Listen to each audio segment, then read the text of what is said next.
Now, I posted a couple of weeks ago, about a month ago, whenever it was, about the black church. And I think that many of you wanted to see the salacious bullshit about the black church.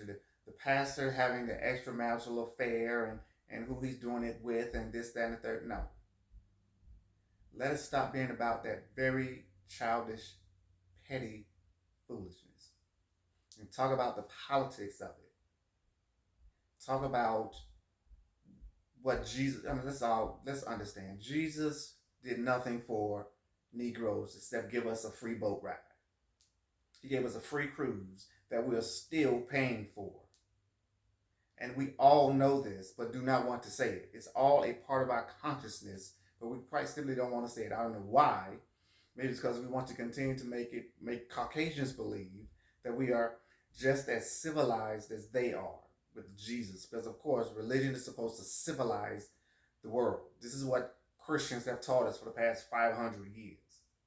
They're so goddamn civilized that they will destroy communities and destroy continents and people and murder people all over the world. But they're so fucking civilized. Let's be real. Let's be honest.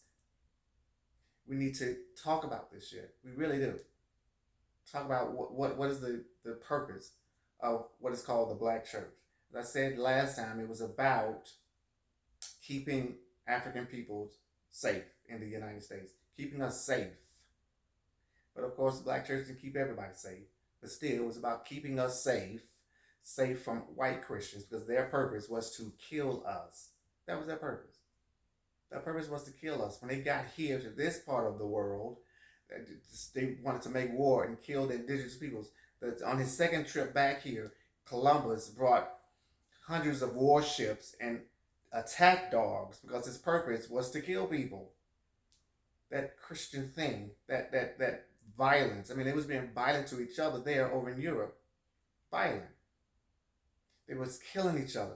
Catholics against Protestants, Protestants they was murdering each other left and right. They would break each other, break their back on the rack and hang them from their necks and burn them at the stake, whatever it was. They would do horrendous, violent things to each other, all because Jesus told them to. Jesus gave them the permission to do that. Just gave them the permission. They did everything. They would hang someone until it was half dead, as they called it, half dead. They sitting up on the thing, choking and dying from being strangled by the rope, and bring them down so they can gasp for air. Then bring them back up so they could strangle them again, killing them again, and bring them back down. Then lay them down on something and cut open their stomachs and take out their intestines and burn them in front of them as this person's bleeding out, watching this shit happen. Then they chop their heads off, and then they cut off their limbs and just hang them there for everybody to see.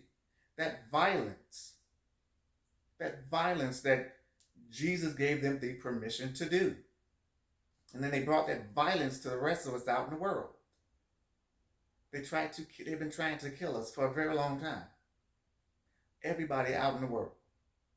Then they got here and began to make laws against if you hit a Christian in the face, or if you hit a Christian or was disrespectful to a Christian, you get branded in the face or get your nose chopped off or your ear cut off or whatever it may be if you disrespected a Christian. They knew what they were doing. We need to talk about that colonized thing. That is a part of the colonizing that they did to us here in the United States. African Americans here in the United States.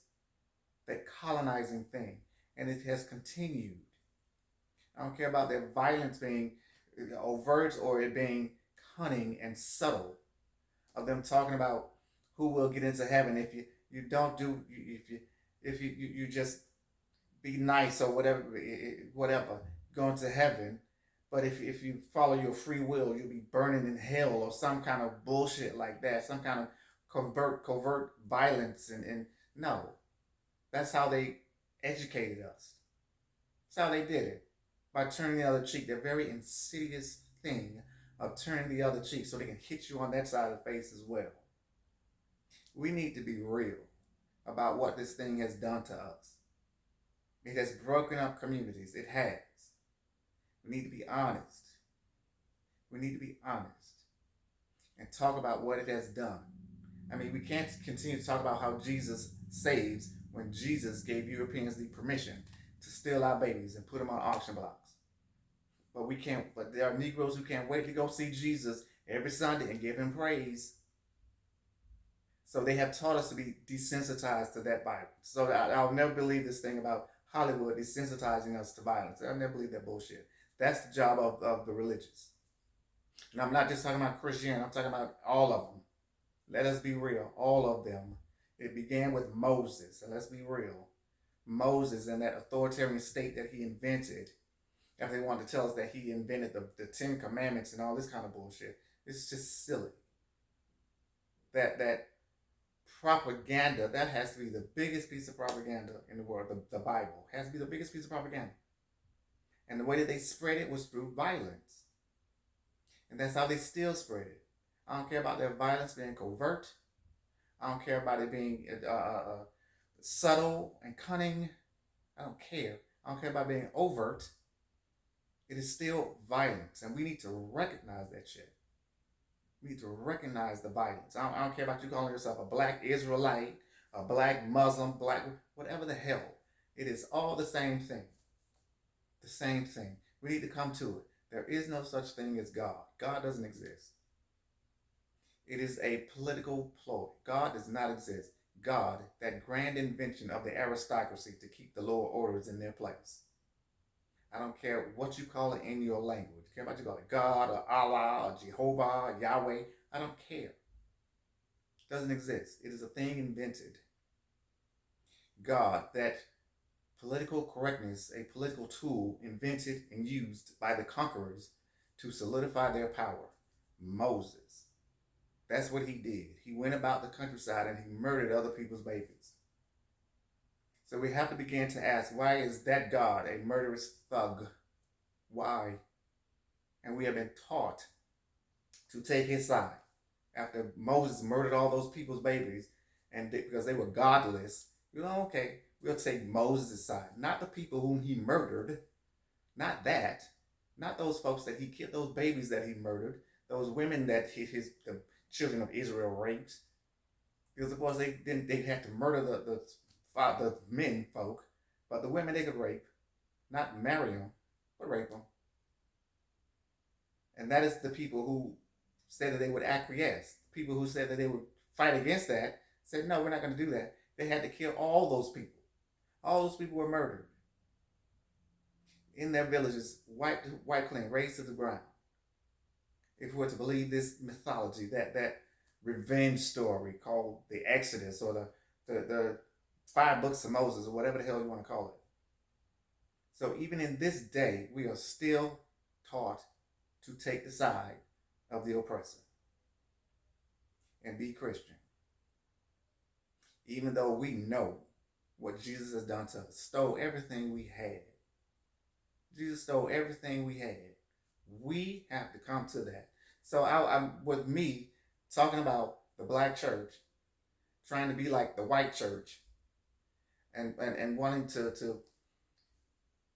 think of in terms of oppression and we are still better than other people, even though we have had our history. We can't change what is their articulation of religion and God. They, Europeans, and their articulation of God and think we can't change that.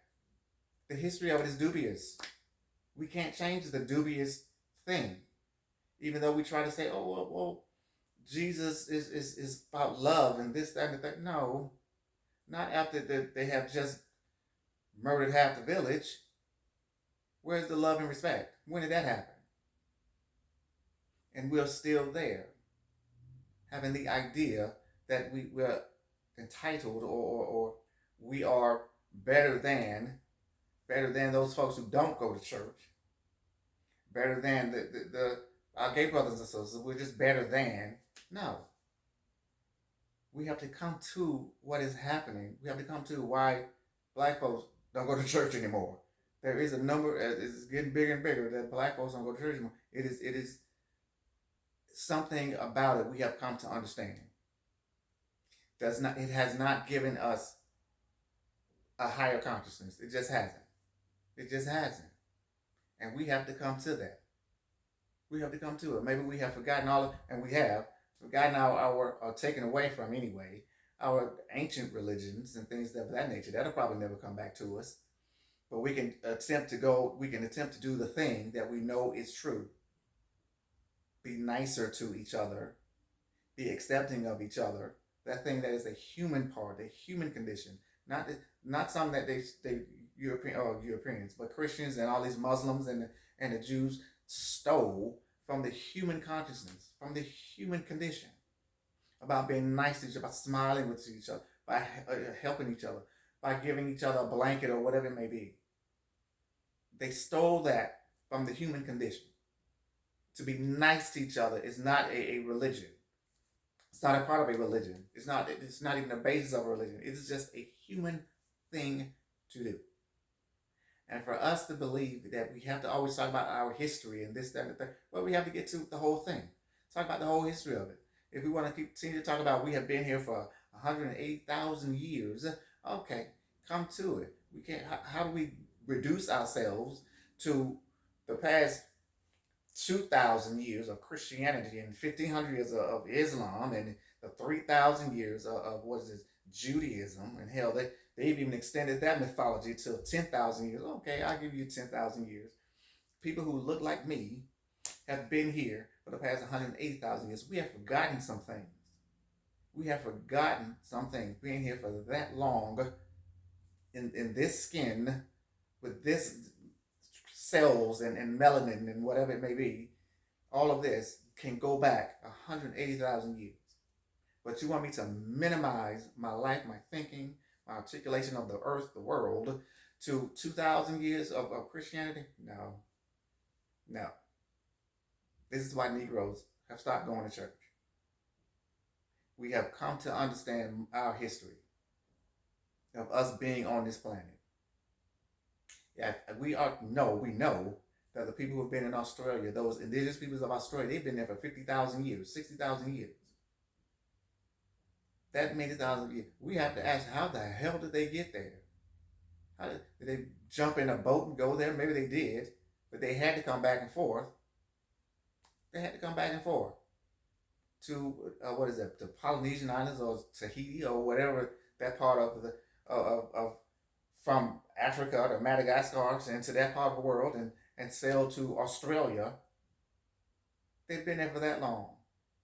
And no, we cannot believe that they are heathens and savages and things of that nature. No, we can't believe that. No, they probably had the cure for cancer 30,000 years ago and they forgot. Who knows? But we, African peoples, we are more than this thing called the Black Church. We are more than that. And I just want you to know that. And that's the discussion I want you to have. Not the bullshit about the pastor and who he is having sex with. Not about what's happening in the Black church, the salacious things that are happening in the Black church. I don't care about that. That to me is just silly foolishness. I'm talking about the politic of it. How we have been colonized, how that thing has colonized us, how their violence, Europeans, their violence has colonized us and made us looking at their violence and it being natural, it being normal. And so we will not be thereby we would be a non-violent movement and things of that nature, as opposed to their violence. Okay, that's a good thing, but call out their violence. Call out the violence of Christians. Call out their violence. They are cunning and just despicable. They're trying every kind of way to continue the white supremacy, to continue the colonizing of people. We can see that on the continent of Africa. We can see that. We can see it. I don't know why they can't see it, but we can see it. We can continue to see it. Or we can be shut up and say nothing about it, or we can say, yeah, this is what's happening. That is what's happening. They continue to colonize however they do it. And it is easy for them to do it through religion. For them to say, look how nice what we're doing. Look at us, we're building wells. Now you owe us. You owe me something. It's time, Negroes. It's time to have this discussion. Let us begin.